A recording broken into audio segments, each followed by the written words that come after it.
আজকে রেসিপি বন্ধুরা চিতল মাছের কাঁটা চচ্চড়ি। তোমরা তো অনেক রকম কাঁটা চচ্চড়ি খেয়েছো আশা করি।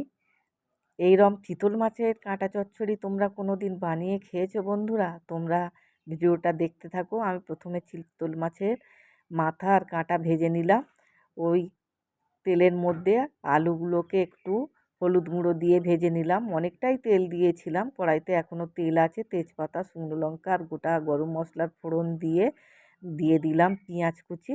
দিয়ে একটু 2 মিনিট নাড়াচাড়া করে পেঁয়াজটা ভাজা ভাজা হয়ে যেতে দিয়ে দিলাম রসুনটা ভাজার গন্ধ ছাড়তে দিয়ে দিলাম একটু আদাটা দিয়ে 2 মিনিট নাড়াচাড়া করে আবার দিয়ে দিলাম টমেটো।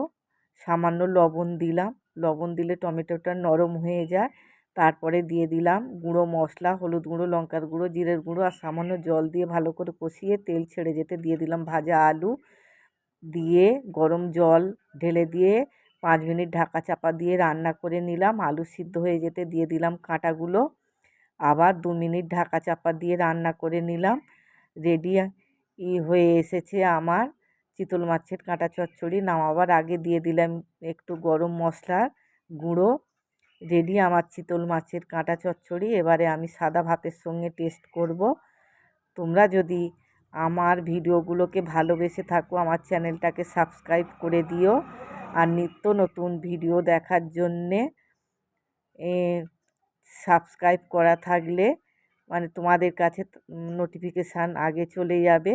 এবার আমি টেস্ট করে দেখি, যদি তোমাদের ভালো লেগে থাকে আমার ভিডিওগুলো একটা লাইক কমেন্ট করে দিও। সবাই ভালো থেকো, সুস্থ থেকো। আবার দেখা হবে, টাটা।